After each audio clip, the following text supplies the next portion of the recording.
came through the city looking at the sunrise, thinking they don't have no idea.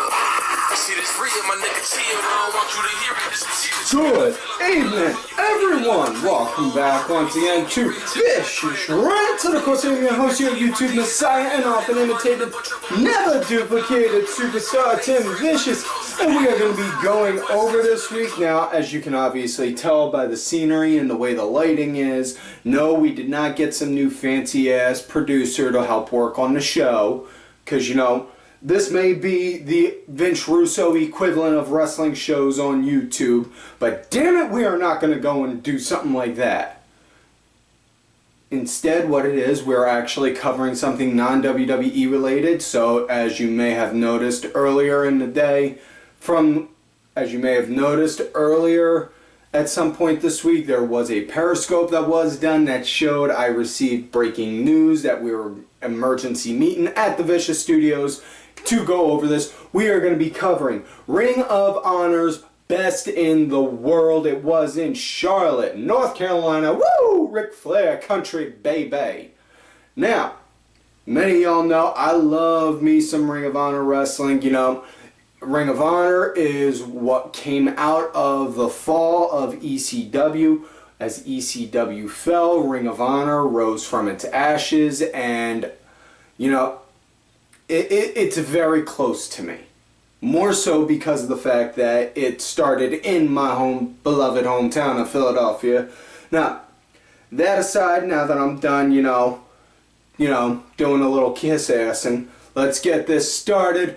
First opening match of the night, Kyle O'Reilly versus Kamachi from New Japan. Now, Kyle O'Reilly, this kid hands down, very much so, great top talent, one of the truest guys that truly do fit the mold of being, you know, one of those pro wrestling MMA hybrid guys, you know, that fit it perfectly. You know, Kyle, he does constant work in, I think it's the Garcia Dojo. I know, seen him throw out a thing on Twitter some time back. I think he's got like a brown belt in judo now. You know, or he may be a little higher. I don't remember off the top of my head, but either way, the kid's a top talent. You know, this kid is good as well. Definitely like him. Not a fan of having like the giant red crayon red hair dye. You know, kind of looks like he just like grabbed a bucket of paint and dumped it on him, or, you know, as Nigel McGuinness ever so lovely put it at the beginning of the match, looks like he took hair coloring tips from Taeler Hendrix. Dude. Gotta watch, man. Them Boston chicks, ugh, you don't want to piss them off. But yeah, it was a very good, very hard fought match. Love the fact on how Kyle was constantly targeting the arm. You know, Kyle O'Reilly's a submission wrestler, but he's also, you know, not just saying that he could throw on arm submissions. The man can throw, you give the man a body part and he will find a way to work it with no problem. You know, it's almost like the frickin' spirit of Stu Hart. It possesses him when he's in there. And next thing you know, finds a way to stretch somebody like a frickin' bread twisty and get them in a submission. You know, Kamachi was targeting the knee as well. He was targeting Kyle's knee, and they did bring up, and, you know, it was, you know, they did also mention it on there that Kyle O'Reilly is the #1 contender for the Ring of Honor World title for coming up at some point in the near future. This kid, honest to God, I can see this kid, if he does not win the Ring of Honor World title by the end of 2016, we'll even say 17. I'm going to be extremely disappointed, because this kid has got everything it takes to be the guy, you know? And aside from that, you know, just no lie. When you're done watching this show, folks, go on Wikipedia, look up Kyle O'Reilly on there, and then look at his championships and accomplishments. That'll explain it all. Especially with the prior episode on Ring of Honor TV, the match he had, you know, with Kushida, just, that was beautiful. You know, now, Kyle wound up winning this match. He wound up hitting a brain buster and then beautiful float over. You know, he got him up, boom, hit the brain buster, and no pause or hesitation, just hit him and then rolled right around the wham, lock in the armbar, and even grabbed the leg too to squeeze them both together at the same time. So it was basically kind of pulling like that, you know, and then he tapped out, just like I got my thumb wiggling right here. He tapped out. Kyle won, and like I said, Kyle definitely see him as a top tier guy at down the road, next world champ, hands down, you know.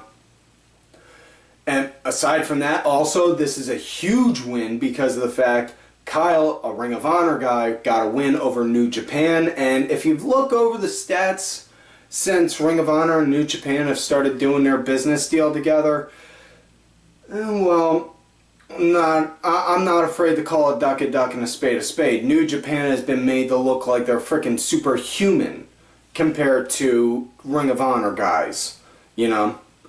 Now, next matchup, ACH versus Silas Young, and I'm going to go over, give little brief details on both guys for each match because I know some of y'all out there don't watch Ring of Honor, might not even know of it.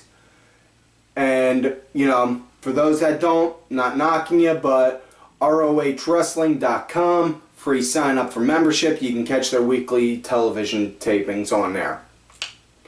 But ACH, nice kid, hell of a high flyer. Surprisingly, he's only got about 5 pounds. I think me and him are roughly the same weight.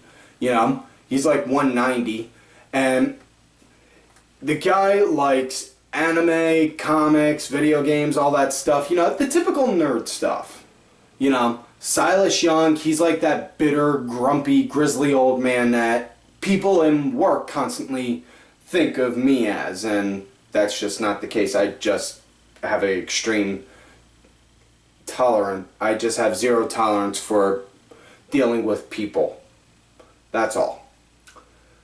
Moving forward, the reason on this feud started was Silas looked down on ACH, saying that he's not a real man because Silas's thing is saying he's the last real man in pro wrestling. ACH hit the nail on the head, and this is the kind of lessons I've been teaching my son since he was old enough to put 2 and 2 together.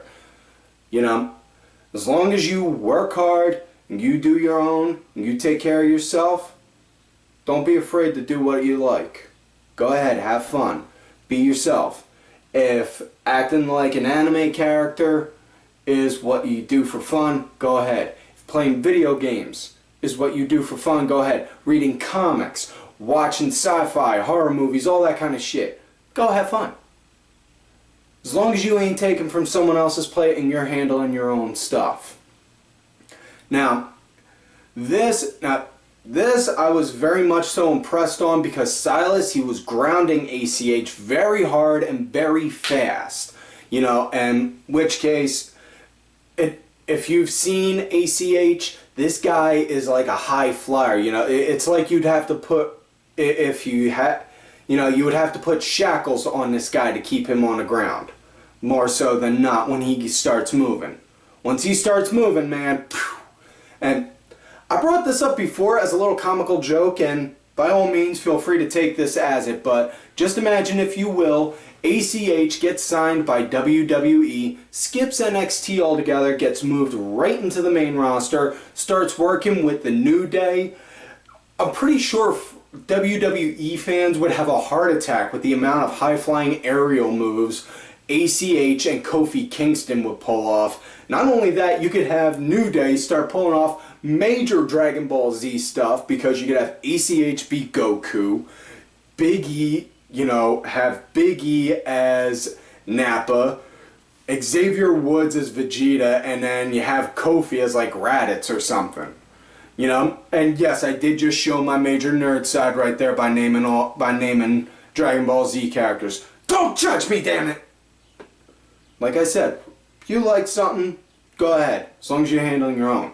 But yeah, back to the matter at hand. Silas, he was grounding him, you know, controlling the match, you know. he was controlling the match for a good part. Not to say it was 100% Silas, but it was a good, he was pretty much like leading the dance, so to say. You know? And this, I was, you know, but I was still impressed with the match. You know, both guys are both talents that I do like, and I could see a lot of good things coming for them down the road.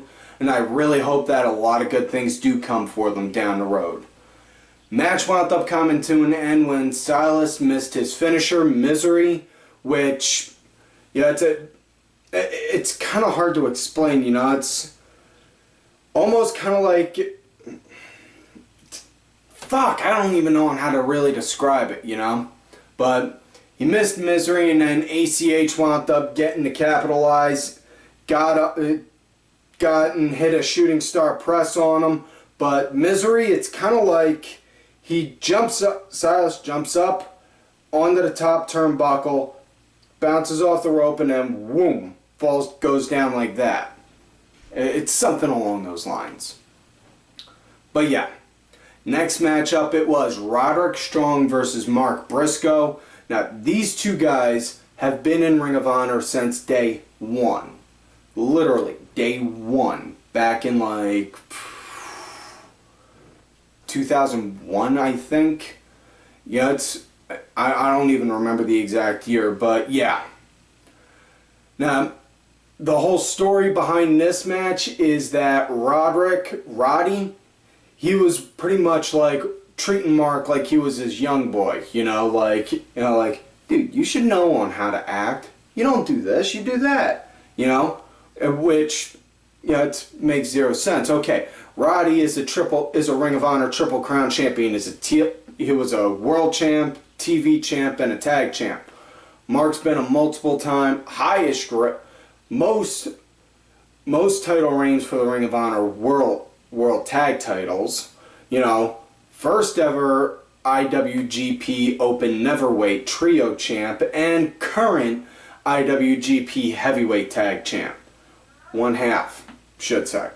But yeah, Mark, he is a top talent as well, and no lie, if you see Mark Briscoe and see on how weird and zany he acts, that's pretty much my personality right there, minus the whole chicken farming thing. Because yeah, Mark Briscoe, he is a chicken farmer out in Sandy Fork by God, Delaware. Moving forward though, on how the match starts, Mark, he's there, just the bandana that he's got on top of his head, his hair is flowing out. Puts his hand out for the code of honor, the handshake, before the match, saying show respect as a matter of respect. Roddy doesn't do it. He puts his hand down, starts to walk away. Roddy then grabs his hair, pulls it, and then it comes off. And then Mark just pulls off the bandana. And now he fully bald. And he even said in his post-match interview, "I've been bald all this time, I just fooled all y'all." So, kudos to you on that one then. But yeah, now he pretty much looks all like this now. But this, you know, Mark, yeah, he had his head shaved for it, and Mark, he was very strong right at the get-go, you know. He was just going after Roddy like you wouldn't believe. And probably one of the coolest spots in this match was they both had each other hooked for a suplex. Mark would start to get Roddy up, Roddy kick his feet, down, start to hoist Mark up, Mark kick his feet, down, and then hoist Roddy up, kick his feet down. It was like just fighting after fight after fight, trying to see who can get more leverage, until eventually, you know, it was Mark wound up going over, went to go grab him, and then Roddy rolled around, and then, or no, Roddy got over, grabbed Mark, then Mark went around, and then boom, Germaned. But yeah, that suplex fight was freaking spot on. That and Mark kicking out of Roddy's finish, the sick kick. Well, one of his finishers. His other is the strong hold, which is like a Boston Crab, just a lot more pressure applied to the back. But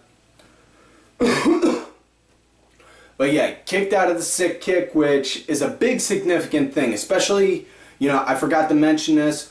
Roderick Strong did announce earlier in the week before the pay-per-view, Ring of Honor pay-per-view, that his contract is expiring and he is not in fact renewing with Ring of Honor. So now the question remains, where will you wonder where Roddy's next place of work will be and if he will make a impact there. If you couldn't lay down those subtle hints, I was saying, chances are NXT or Impact he's going to. Either way, you know, Mark wound up getting a win with a fisherman's brainbuster. He had him hooked up like Mr. Perfect would for a perfect plex, hoisted him up and then did a brainbuster where he just dropped him on his head like a DDT instead of a regular suplex. And then got the 1, 2, 3. Mark won.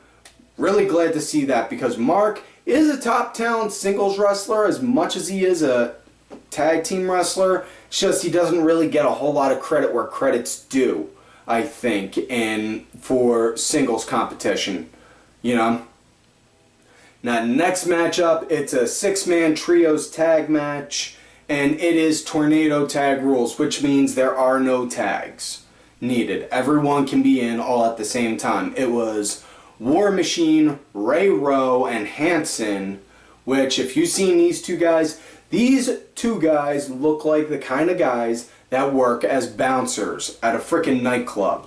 Rowe is like, I think, 6 even, 250, a solid 250, covered with tattoos. You know, the running joke with him all the time is saying Rowe spent time in prison. And Hanson is like 6'6", just about 300. In which case, this tag team right here is, I love this tag team because they are such a huge contradiction because Ray is the shorter of the two, but he's the powerhouse. And Hanson is the bigger of the two, yet he's the high flyer. And yes, he is like 6'6", 300 plus, and a high flyer. This man can move. He's got wings. And their partner for the night is Moose. In which case, if you do not know who Moose is, former NFL player Quinn Moose Jackson, I believe. I can't remember his first name. Rocky, you got that info? What do you mean no? Are you making that fan page again? I told you about making that skip page. You're going to go in the corner of shame once we're done this. No arguments. You're going in the corner of shame now. You better turn that computer off. Sorry, interns. They think they know what they're doing. Anyways, Moose, former NFL player. I saw this guy firsthand at a wrestling show. This guy is like the freaking black equivalent of Brock Lesnar. He is big and huge, but he can move, and he can move a hell of a lot lighter on his feet than Brock can now. Which not knocking Brock Lesnar, it's just they both have different types of wrestling styles. That's what it is. Their opponents, the Bullet Club, the Young Bucks, Matt and Nick Jackson, and Adam Cole. And I know a lot of people still don't like the whole idea of Adam Cole joining Bullet Club, you know, and, you know, the fact of Bullet Club looking like, you know, they're trashing and dominating Ring of Honor. But I'm just playing devil's advocate here on this. You think about it, Bullet Club is nothing more but a giant mock parody of the NWO, you know? And they have even openly said that in interviews before, you know? And they're basically doing the same thing the NWO did back in the day.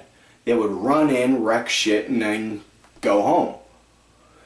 These guys are doing no different. That's why I will have complaints on the product, obviously, but I always take everything I see with a grain of salt because, you know, think of it from your perspective and then try and think of it from the business end of the perspective. Why they would do that. Just saying. That's on how you should try and think. Now, Adam Cole's former partner, Matt Taven, was on commentary, and man, he was just ripping into Cole like you wouldn't believe, like saying like, you know, Cole, yeah, you know, it's always funny on how he always has to have, how he has to always have people working with him, how he always needs to have somebody helping him win his matches and all. In which case, yeah, which I'm a little disappointed on because Adam Cole, phenomenal wrestler, great wrestler, you know, former Ring of Honor World Champion even. Guy should get a chance to show more of his skills without having to have somebody work and give him backup. But yeah, now Bullet Club, they started out strong, you know, attacking War Machine and Moose right off bat, but they War Machine wound up getting the second win right off bat, and then Hanson, and as you know, it was just like a giant brawl, really, more so than anything. And Hanson, like I said, Hanson, not discrediting him, saying he ain't a powerhouse. And this is proof right here. The Young Bucks, infamous for doing super kicks, went to go do a double super kick to Hanson, ducked it, grabbed both their legs, hoisted both of them up, and they're like a good, like, I think, $150, $180 each, and held them both up and wham, double power bombed them. So yeah, like I said, Hanson and Ray Rowe are the two guys you do not want to fuck with at the bar. Because if you do, chances are you're not going to be able to breathe on your own after that. You know? As the match went on, Bullet Club, they started to get the advantage, and on how the match came to an end, they wound up hitting the Meltzer driver, which, on how that is, they hit the Meltzer driver on Moose. How that is, you hold him like a normal tombstone like Undertaker does, and one holds him like the tombstone like the Undertaker, and the other flips over the ropes, grabs the legs, and helps spike it down. So yeah. And then they let Adam Cole take the pin, and then they just sit there, they're like, with him. So Bullet Club got the win. It's to be expected with that. So what it looks like we're going to have, what I'm personally predicting we're going to get down the road is we're going to have Bullet Club going to war with Ring of Honor, much so in the sense like Ring of Honor did with Scum a few years ago. Now, next up, it is tag team action, and it is for the tag team titles. The Motor City Machine Guns, Chris Sabin and Alex Shelley, who pretty much helped revolutionize the junior heavyweight tag team style of wrestling, going against The Addiction, you know, Frankie Kazarian and Christopher Daniels. And Christopher Daniels, one of the founding fathers of Ring of Honor, hands down, and one of the most, possibly one of the, not possibly one of the greatest, but one of the greatest wrestlers to never have held the world title. And whether that bothers him or not, I don't know, but from a fan perspective, that bothers me. Now, I will say this, as much as I like the Addiction, Frankie Kazarian and Chris Daniels, I will say this, only two good things have come out of Michigan. The Motor City Machine Guns and Kendra Lust, and I will leave the latter for you to discover if you do not know, if you are over the age of 18, 21 in some states. But moving forward with the tag action, this was just great tag action between both teams. It was like literally, I had to literally catch myself because I was just watching and I was so enthralled, and I was like, wow, this is pretty decent. This is good. Dude, you gotta take notes. Come on. But we'll say this, big pet peeve I have, Frankie Kazarian did it, and it's been a pet peeve of mine ever since I was a little kid. It's the heel team. They'll do the infamous ref doesn't see the tag thing, but they'll do the clap their own hands to have the ref think that there was a tag made. You know, like, what? You know, but that's an old school thing. I'm not a fan of that, though. But yeah, this was a good match. I mean, it was a little bit. This was a good match. I was disappointed with on how the ending went because you know, how the ending came out. Kamachi from earlier came out and fought Jay White, who was another New Japan wrestler who was sitting in the audience. And then them two started brawling.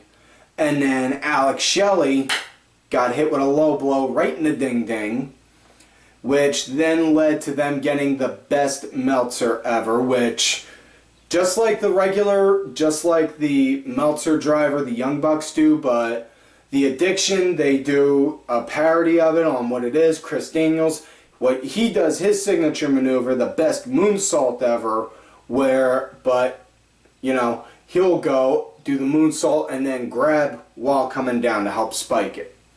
So they did that, and then they showed Kamachi's part of the Addiction, which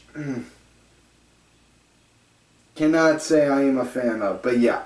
And I know I'm probably butchering his name. I have a hard time pronouncing certain names. I am sorry on that in advance, sorry on that, folks. Those of you that are going to look at me and be like, dude, you can't even say his fucking name right. What the fuck is wrong with you? Whatever. Next up, it is the match that I ordered this pay-per-view for. Steve Corino versus BJ Whitmer in an unsanctioned fight without honor. And the history between these guys, this is a feud that was 2 years in the making. You know, long back, even when they were like, when Steve Corino was heading up Scum and BJ Whitmer was leading the charge for Team ROH. You know, these two were getting in each other's grills all the time over shit. And then it just constantly kept going. And then BJ wound up bringing in Steve's son, Kobe. You know, taking him in, training him. You know, all that stuff. And then he showed him putting a video up of recording it with his phone, like, and, oh, hi, Steve. Take a look right there. You have a very lovely home and a very lovely family. You know, in which case, fully understand on why Corino would want to go and want to snap him like a twig. Because, you know, and I have said this before with that punk-ass bitch Nick Meltzer McGee. You do not drag family into this. And Corino, I swear, man, I swear, me and Steve wound up, were like sharing the same we're on the same brainwave at that point in time for that, because just like I said, you do not fuck with a man's family. Steve pretty much said the same thing. As much as I said, I have a demon in me, I will not let him out, but I will when I get my hands on you for a death match. He pretty much said the same thing. You know, and Steve came out point blank to his old saying of, I am Steve Corino and I am an evil man, and he did not disappoint in this match. He came out, white suit, white shirt, white pants, came out, took his hat off, had his hair blonde again, much like in the old days. Now, for those that don't understand on that, that's like a symbolism saying he went back to his old evil roots. You know? And then when Whitmer came out, Steve, he didn't even wait. He's still coming down the entryway, and Steve just ran up and wham, decked him, and then they just started slugging right then and there. And this was just a straight out fight all the way through, and, you know, Corino wound up getting jammed face first right into a ring post like that, wound up actually losing a tooth, one of his front teeth, you know. Granted, he's Canadian, obviously, but no need to have that stereotype of the missing hockey tooth. But wound up getting that, and then Whitmer just started punching him, like catching him up here in the head, and then eventually busted him open from it. And then, yeah, and then Corino wound up getting him. Corino wound up busting Whitmer open at one point, you know. That and Corino was targeting BJ's knee, which he had reconstructive surgery on. Took him over a year to be able to get about 85% mobility, they said, for a minute. Yeah, and and Steve, way he wound up messing with Whitmer, it was very much so like in the same way I would do shit when I was in the ring, when I was doing no DQs. Well, they were all DQs, but when I was doing heavy hardcore match, you know, went into a doctor's bag, started flitting through everything, picked up a set of surgical scissors, like looked in the bag, dropped the scissors, picked up a bottle of rubbing alcohol, popped it open, and then poured it right on top of BJ where the cut was. Which case, yes, it is disinfecting, but oh my god, does that hurt like hell. And folks, man, I kid you not, we would do that kind of shit, use that, lemon juice. You'd even grab like containers of salt, just pop it open, pour it right on there, and then just, god, jam it right into the open wound. We would do that kind of shit to each other, and we would do it just for fun. We didn't have a major promotion like these guys. But yeah. That and Corino, he wound up getting an exploder suplex through the table, and on how it first happened, Whitmer had him lined up for the exploder, got him, popped him over, the table didn't explode, the table didn't break, in which case, when that happens, it hurts even more, because all you're doing is the equivalent of getting wham, slammed into a wall. And then he readjusted it, did it again. You know, that on how Whitmer actually got busted open, I got a little bit ahead of myself talking about on when Whitmer got busted open. He grabbed a beer bottle and just wham, smashed it over Whitmer's head, and then got the butt end of it like a bar knife, and then just right here, right on top of him. And you could see him oozing out like you wouldn't believe, like it was an old Ric Flair, Dusty Rhodes kind of match. You know?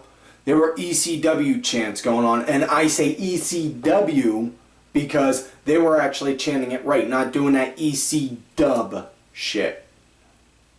You know, that pisses me off. That and Corino doing the package pile driver, which is shades of Kevin Steen, or Kevin Owens now in WWE, was great because, you know, Owens has said on multiple occasions, Corino was his mentor. He took him under his wing when he didn't have to. You know, not on how the match wound up coming to an end. It was right after the package pile driver, lights went off, nobody knew what was going on, nobody knew what was happening, and boom, lights come back on, Kevin Sullivan.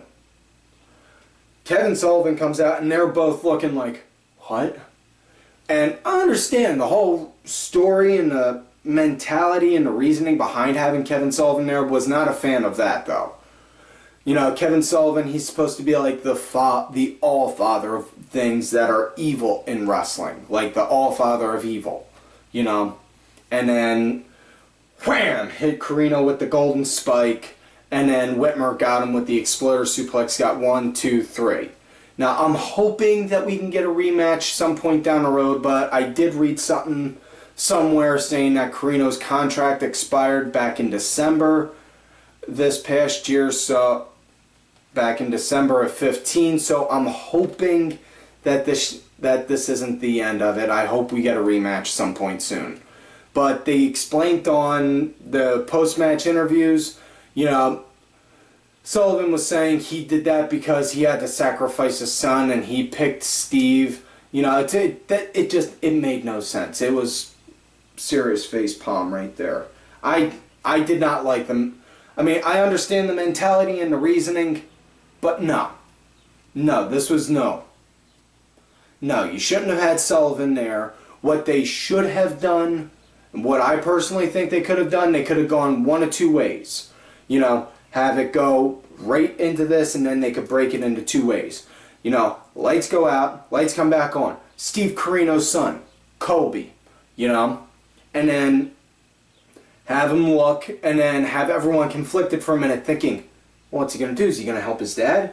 Is he going to help the guy who treated him like he was a dad? What's he going to do? And then you could have him either hit Whitmer and then let Steve Corino get the win, or you could have Kobe hit Steve Corino and let BJ Whitmer get the win. That would have been the more logical closing point for that. But, yeah. Next matchup, two of my son's favorite guys in Ring of Honor, Dalton Castle versus Bobby Fish for Bobby Fish's Ring of Honor World Television Championship. And I say that that these two guys are because, one, my son always constantly refers to Dalton Castle as the Peacock guy, and two, I let my son watch one Bobby Fish match one time, and ever since then, this kid has been able to put a knee bar on as good as any submission wrestler out there. And no lie, this kid has zero training, has watched zero any type of submission wrestling or MMA fighting or anything. I let him see that one match. Next thing you know, he started to play with me. He got me on the ground, and boom, he locked that in on me just about, and for a small kid, for a kid that's like 4 foot, he can lock that in with no problem. Holy fuck. And he has even said, also, he likes Bobby Fish. He likes the guy with the mustache, he says. But yeah. This was a very much so a good back and forth match because Dalton Castle, very good amateur wrestling background. Bobby Fish, he's tag partners with Kyle O'Reilly, so he also has that MMA wrestling hybrid style that is just beautiful, and he blends in with that like he's like with that like peanut butter and chocolate is. That's what that is, Like the fact that Bobby was targeting, Dalton's knee through the course of the match. Like I said, for that knee bar, And the match wound up eventually actually going into the audience for a while. And then it got brought back in. And then on how the match ended, Dalton Castle had Bobby Fish set up for his finisher, Bangarang, where he holds him up in a position like he's doing an Alabama Slam. Spins around and then has you fall down face first.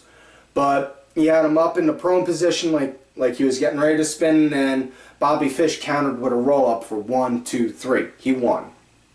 So, I was very much so impressed on that. Very happy that Bobby won because he definitely deserved that television title and he deserves to hold it. Now, next matchup, it is the main event of the night. Jay Briscoe, one of my favorites in Ring of Honor, versus Jay Lethal for Jay's Ring of Honor World Heavyweight title. Now, this was the apparent match that was a year in the making. It's just, it didn't feel like it was really needed. That's the thing more so than anything, That's the issue that I had with it. I mean, I understand, because, hey, when Kevin Steen lost the world title, he didn't get his one-on-one rematch until a year later, But, like I said, I understand the reasoning, just not a fan of it. This was a good fast pace. It was very good fast pace to start out with. That and Jay Briscoe actually taking a page out of Jay Lethal's book, going through the ropes multiple times to attack, doing suicide dives to attack, Lethal. And then as the match was going on, they're both Jay. So, as the match was going on, Lethal's manager, Taeler Hendrix, winds up hitting Briscoe blatantly in front of the ref, and she's like getting into him, like calling on and like that and shit. And then the ref, instead of calling for the bell for a DQ, he just goes, looks at her and says, "You're out of here." And then she starts going batshit crazy. Like I said, you don't fuck with them Boston checks, And then, but yeah. But match wound up continuing, and Briscoe wound up actually hitting Lethal's finisher on him, the lethal injection, which if you've never seen it, get a running start off the ropes, do a handspring, bounce off the ropes, land back up on your feet, and then when the person's behind you, wham, you hit him with a face cutter. He did that, and he hit that, and then his finisher, the J Driller, which is he butterflies the arms like a pedigree, pulls you up, and then hits you with a pile driver.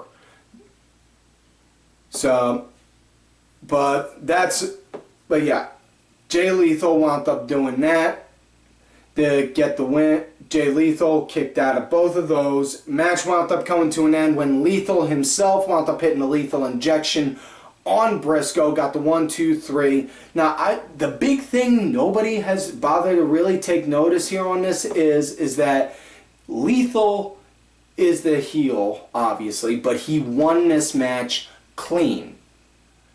So, while everyone was expecting him to get interference thrown at him for the win, he won clean. So he can go on and brag about this for forever, saying he took out Jay Briscoe twice.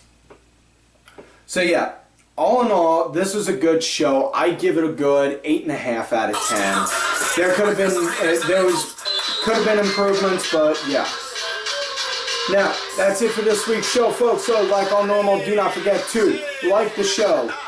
Go back, like the show, subscribe to the channel, go back, watch all the other episodes.